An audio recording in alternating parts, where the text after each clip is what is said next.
Hello friends, स्वागत है आपका मेरे चैनल ट्रैवल टेलीस्कोप में। मैं हूं आपकी होस्ट और दोस्त मेघा। लेकर चलूंगी आपको एक नए सफर पर आपके अपने नए चैनल में जिसका नाम है travel telescope. So let's find some beautiful place to get lost.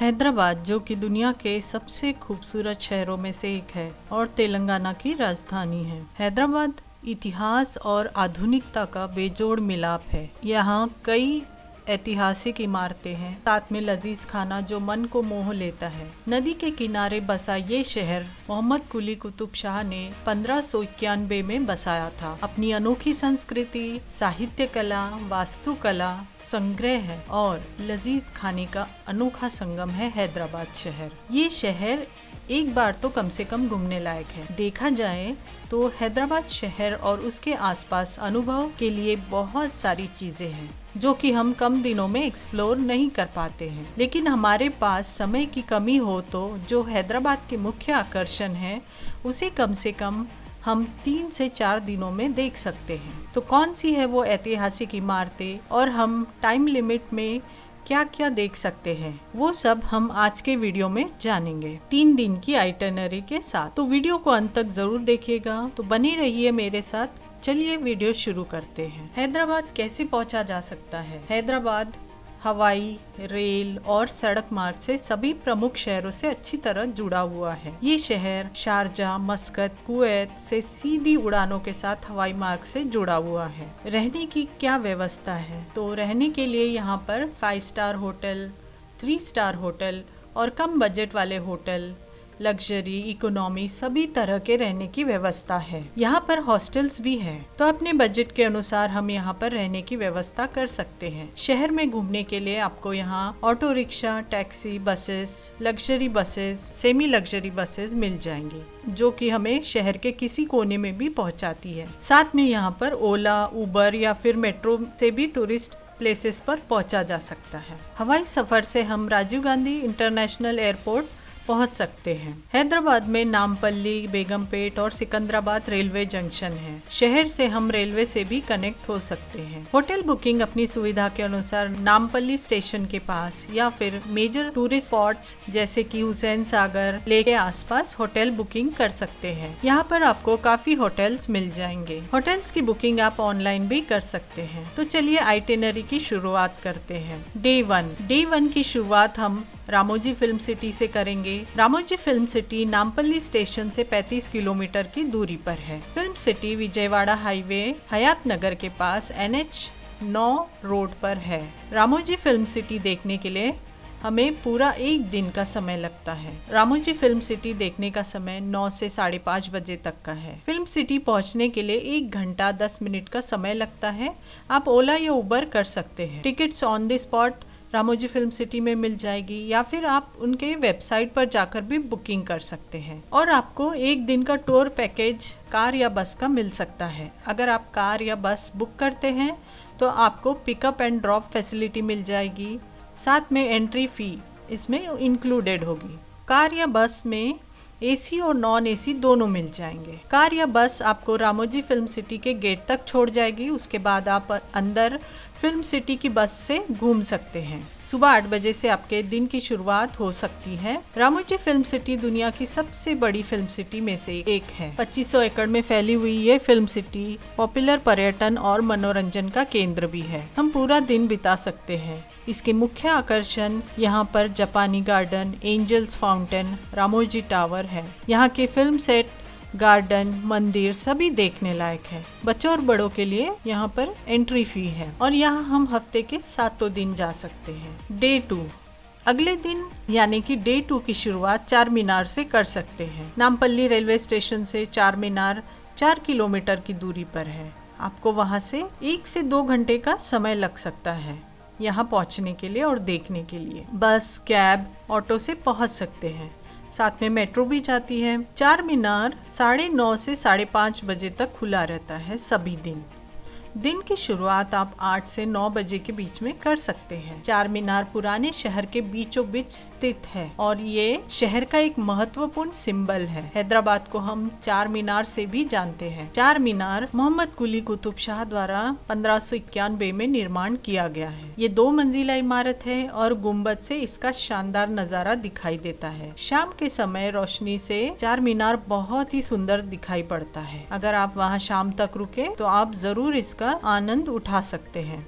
चार मीनार से कुछ दूरी पर वॉकिंग डिस्टेंस पर ही मक्का मस्जिद है, इसे भी आप देख सकते हैं। उसके बाद चार मीनार के पास ही लाड बाजार है। यहाँ पर हैदराबाद की फेमस मोती मिलते हैं। पर्ल्स के लिए फेमस ये बाजार, आप शॉपिंग भी कर सकते हैं। यहाँ पर लाख और कांच की चूड़ियाँ मिलती हैं, इसे चूड़ी बाजार के नाम से भी जानते हैं। शॉपिंग करने के बाद अगर आपको भूख लगे तो आप यहाँ की फेमस बिरयानी और कबाब का स्वाद चख सकते हैं। शॉपिंग करने के बाद 10 मिनट की वॉकिंग डिस्टेंस पर ही चौमहल्ला पैलेस है। चौमहल्ला पैलेस में 10 से 5 बजे के बीच जाया जा सकता है। ये पैलेस शुक्रवार और नेशनल हॉलीडेज को बंद रहता है। इसे देखने के लिए एंट्री फी है बच्चों और बड़ों के लिए। साथ में कैमरा ले जाना हो तो 50 रुपए एक्स्ट्रा कैमरा के लगते हैं। चौमहल्ला पैलेस निजाम का एक शानदार महल था। चौमहल्ला यानी कि 4 महल। यहाँ पर काउंसलिंग हॉल में पांडुलिपियों और अमूल्य पुस्तकों का दुर्लभ संग्रह है। यहाँ के परिसर में 250 साल पुराना क्लॉक टावर और काउंसलिंग हॉल और रोशन बंगला है।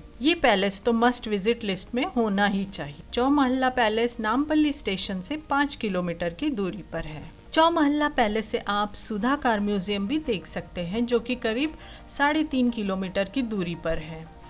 चौमहल्ला पैलेस से लगभग 12 मिनट का समय लगता है पहुंचने को।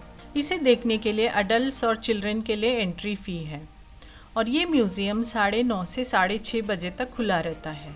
चौमहल्ला पैलेस से हम अभी बहादुरपुरा हैदराबाद की ओर बढ़ रहे हैं। कार म्यूजियम इंटरेस्टिंग जगह है। कार म्यूजियम में हैंडमेड कार है। इस अनोखे म्यूजियम में आपको विंटेज कारों की थीम मिलेगी और अपनी इमेजिनेशन से बनाई गई कारें मिलेगी। आप इमेजिन भी नहीं कर सकते ऐसी ऐसी चीज़ों से यहाँ पर कार बनाई गई है और वो भी सारी वर्किंग कंडीशन में है, तो इसे देखना तो बनता है। सुधा कार म्यूजियम देखने के बाद गोलकोंडा किला देखने जा सकते हैं। गोलकोंडा किला इब्राहिम बाग हैदराबाद में है। ये हमारे दूसरे दिन का आखिरी पड़ाव है।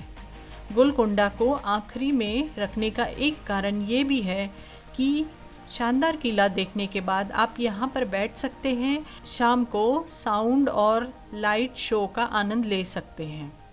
गोलकोंडा किला सुधा कार म्यूजियम से लगभग 9 किलोमीटर की दूरी पर है और कैब से यहाँ पहुँचने में 20 से 30 मिनट लग जाते हैं। ट्रैफिक हो तो ज़्यादा भी समय लग सकता है। आप ट्रैफिक जाम को तो जानते ही हैं। गोलकोंडा देखने के लिए 2 से 3 घंटे का समय लग सकता है और ये सुबह के 9 बजे तक खुल जाता है और 5 बजे तक आप इसे देख सकते हैं।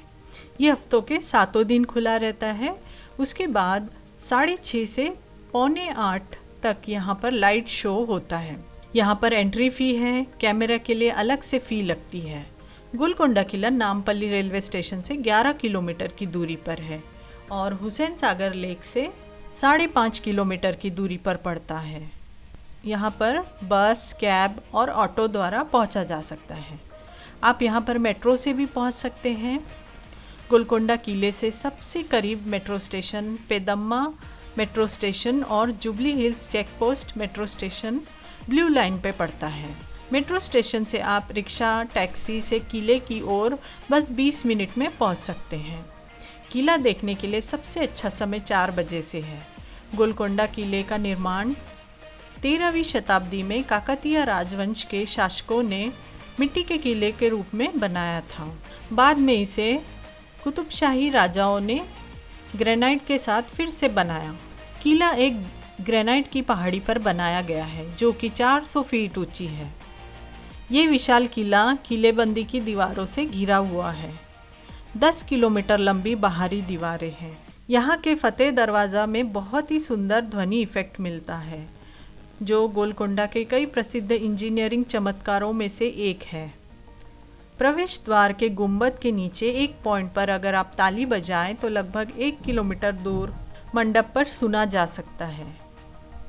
यहाँ का साउंड और लाइट शो लोगों को अपनी ओर आकर्षित करता है और किले की पास्ट में घटी घटनाओं के बारे में जानकारी देता है। साउंड और लाइट शो की अलग टिकट यहाँ पर लेनी पड़ेगी। ये शो इंग्लिश, तेलुगु और हिंदी तीनों भाषाओं में दिखाया जाता है। लाइट शो देखने के बाद अगर भूख लगे तो किले के बाहर कई सारे रेस्टोरेंट्स, रोड साइड स्टॉल्स हैं। अगर आप विशेष खाना खाना चाहते हैं तो तारामती बारादरी रिजॉर्ट रेस्टोरेंट में जा सकते हैं, जो कि तेलंगाना टूरिज्म द्वारा ऑपरेट किया जाता है। ये किले के काफ़ी करीब है और यहाँ से कुछ ही मिनटों में पहुँचा जा सकता है। तारामती बारादरी एक और पॉपुलर टूरिस्ट डेस्टिनेशन है। अगर समय हो तो इसे भी हम देख सकते हैं। यहाँ पर और दूसरे बजट होटल्स और रेस्टोरेंट्स भी हैं जो प्राइवेट ऑपरेटर्स द्वारा ऑपरेट किए जाते हैं। यहाँ पर आप खाना खा सकते हैं। किले के बाहर आप शॉपिंग भी कर सकते हैं। कुछ गिफ्ट आइटम्स और क्राफ्ट वर्क जैसी चीज़ें आपको यहाँ पर मिल जाएंगे। यहाँ हमारा दूसरा दिन ख़त्म होता है। डे 3 की शुरुआत हम सालारजंग म्यूज़ियम से करेंगे। सालारजंग म्यूज़ियम नामपल्ली स्टेशन से 4 किलोमीटर की दूरी पर है। 15 से 20 मिनट में यहाँ पहुँच सकते हैं। म्यूज़ियम को देखने के लिए आपको 3 से 4 घंटे का समय या फिर आधा दिन भी लग सकता है। ये निर्भर करता है कि हम उसे कितनी जल्दी देखते हैं। म्यूज़ियम के लिए आपको कैब या ऑटो या बस मिल जाएगी। इंडियंस और फॉरेनर्स के लिए एंट्री फ़ी है और 50 रुपये कैमरा के लिए एक्स्ट्रा पे करना पड़ेगा। और ये 10 से 5 के बीच में खुला होता है और फ्राइडे और पब्लिक हॉलीडेज़ को बंद होता है। सालारजंग म्यूज़ियम अफजलगंज के पास है। संग्रहालय में मीर यूसुफ अली खान का संग्रह है, जिसे आमतौर पर हैदराबाद के 7वें निज़ाम के प्रधानमंत्री सालारजंग 3 के रूप में जाना जाता है। म्यूज़ियम 3 इमारतों सेंट्रल, ईस्टर्न और वेस्टर्न ब्लॉक में 2 मंजिला पर फैली हुई है। यहाँ पर इटालियन मार्बल से बनी विल्ड रेबेका की संगमरमर की मूर्ति आकर्षण का केंद्र है। मूर्ति को अनोखे अंदाज से बनाया गया है। अगर आप उसे देखें तो देखते ही रह जाए। म्यूज़ियम अगर आप आएँ तो इसे ज़रूर देखिएगा। साथ में यहाँ की म्यूज़िकल घड़ी, मार्गारेट और मेफिस्टोफिलिस जो कि वुडन डबल स्टैचू है, और आइवरी रूम अन्य आकर्षण का केंद्र है। यहाँ की फेमस म्यूजिकल घड़ी इंग्लैंड में बनी है और कोलकाता में असेंबल्ड हुई है। इस घड़ी के लगभग 350 पार्ट्स हैं। हर घंटे इसमें से एक टॉय बाहर निकलकर जितने बजे हैं उतनी घंटी बजाता है, तो इसे आप हॉल में बैठकर आराम से देख सकते हैं। सालारजंग म्यूजियम से निकलकर चादरघाट रोड से होते हुए हम आगे स्नो वर्ल्ड, जो कि टैंक बंड रोड हुसैन सागर लेक के पास है। स्नो वर्ल्ड सालारजंग म्यूजियम से 8 किलोमीटर की दूरी पर है और यहाँ पहुँचने के लिए 25 मिनट का समय लगता है। यहाँ पर भी एंट्री फी है बड़ों और बच्चों के लिए, बल्कि एंट्री फी तो अब सब जगह ही है। स्नो वर्ल्ड देखने के लिए सुबह 11 से रात के 9 बजे तक विजिट कर सकते हैं। यहाँ आप 1 घंटा बिता सकते हैं। अगर आप 11 बजे पहुँचे तो 12 बजे तक आपका एक सेशन कंप्लीट हो जाएगा। दूसरा सेशन 12:30 से 1:30 बजे तक का है। इस तरह आप यहाँ पूरे दिन भर में 1 घंटे के लिए आपको एंट्री मिलती है। स्नो वर्ल्ड को देश का पहला स्नो थीम वाला पार्क माना जाता है। स्नो वर्ल्ड से पहाड़ों के बर्फ का आनंद लेना है तो स्नो वर्ल्ड विजिट तो बनता है। स्नो वर्ल्ड से निकलने के बाद आपको बाहर काफ़ी रेस्टोरेंट्स मिल जाएंगे खाना खाने के लिए। खाना खाने के बाद आप बिरला मंदिर की ओर निकल सकते हैं। बिरला मंदिर नामपल्ली स्टेशन से 2.5 किलोमीटर की दूरी पर है और अगर हम स्नो वर्ल्ड से होते हुए बिरला मंदिर देखने जाएं तो ये 2.5 किलोमीटर की दूरी पर है और लगभग आपको 15 से 20 मिनट वहां पहुंचने के लिए लगेंगे। बिरला मंदिर 280 फीट की ऊंची पहाड़ी पर है, जिसे काला पहाड़ या नौबत पहाड़ कहा जाता है। भगवान वेंकटेश्वर को समर्पित मंदिर राजस्थान से लाए गए सफ़ेद संगमरमर से बना है। यहाँ पर फोटोग्राफी की परमिशन नहीं है और कैमरे और बैग्स को रखने के लिए एक लॉकर आपको यहाँ पर उपलब्ध होता है। मंदिर सभी दिनों में सुबह 7 से दोपहर 12 बजे तक खुला होता है और दोपहर 3 बजे से रात के 9 बजे तक खुला रहता है। बिरला मंदिर विजिट करने के बाद एनटीआर गार्डन की ओर बढ़ सकते। एनटी रामाराव की याद में बना ये गार्डन फेमस साइट्स में से एक है। यहाँ जाने से पहले एक बार इसे खुलने का समय चेक कर लेना चाहिए। एनटीआर गार्डन एक्सप्लोर करने के बाद पास में ही लुम्बिनी पार्क है। ये दोनों बगीचे लोअर टैंक बंड रोड पर हुसैन सागर लेक से सटे हुए हैं और दोनों ही पास में हैं। लुम्बिनी पार्क का नाम बुद्ध के जन्म स्थान के ऊपर रखा गया है और बुद्ध स्टैच्यू तक पहुंचने के लिए लुम्बिनी पार्क से बोट्स मिलती हैं। नौका विहार में आप स्पीड बोट या फेरी की सवारी कर सकते हैं। लुम्बिनी पार्क में आपको कई मनोरंजन के ठिकान मिल जाएंगे, जैसे कि फ्लोरल क्लॉक, आर्टिफिशियल वाटरफॉल और dancing musical fountain. Musical fountain लोकप्रिय तेलुगु और हिंदी गानों की धुन पर थिरकता है। यहाँ पर एक लेजर शो भी होता है और अडल्ट्स के लिए 10 रुपए, बच्चों के लिए 5 रुपए प्रवेश शुल्क है। स्पीड बोट के लिए प्रति व्यक्ति 50 रुपए लगते हैं और लेजर शो के लिए 50 रुपए प्रति व्यक्ति लगता है। पार्क का समय सुबह 9 बजे से रात 9 बजे तक का होता है और ये सोमवार को बंद रहता है। इसलिए म्यूजिकल फाउंटेन का समय शाम को 6:30 से रात 8 बजे तक का होता है। इसके 2 शो होते हैं और लेजर शो का समय शाम 7:15 से रात 8:30 बजे तक का होता है और इसके भी 2 शो होते हैं। फिलहाल की टाइमिंग आप जरूर चेक कर लें। लुम्बिनी पार्क से सागर के बीचों बीच बुद्धा स्टैचू को देखने जा सकते हैं। देखने के लिए लगभग 1 घंटे का समय लग सकता है। बुद्ध की मूर्ति को हुसैन सागर के बीचों बीच जिब्राल्टर की चट्टान पर रखा गया है। ये बुद्धा स्टैचू दुनिया की सबसे बड़ी सिंगल स्टोन की मूर्ति है। इसे घूमने का सबसे अच्छा समय शाम का है, जब मूर्ति रंगीन रोशनी में जगमगाती है। आखिर में हमारा पड़ाव लुम्बिनी पार्क है, जहां पर लेजर शो और बुद्धा स्टैचू को शाम के समय हम रोशनी में देख सकते हैं, इसलिए इसे सबसे आखिर में शाम को देखना चाहिए। तो यहाँ पर हमारा 3 दिन का सफ़र समाप्त होता है। लगभग 3 दिन में काफ़ी महत्वपूर्ण आकर्षण के केंद्र कवर हो जाते हैं। वीडियो में बताई गई सारी जानकारी आपके काम आएगी, तो वीडियो को अंत तक ज़रूर देखिएगा। तो चलिए आज का वीडियो यही समाप्त करती हूँ। अगर आपको मेरा ये वीडियो पसंद आता है तो लाइक कीजिए, शेयर कीजिए और सब्सक्राइब जरूर कीजिए मेरे चैनल को। साथ में बेल आइकन जरूर प्रेस कीजिए ताकि नए वीडियो के नोटिफिकेशंस आप तक पहुँचे। तो मिलते हैं एक नए वीडियो में एक नई जानकारी के साथ। तब तक के लिए बाय।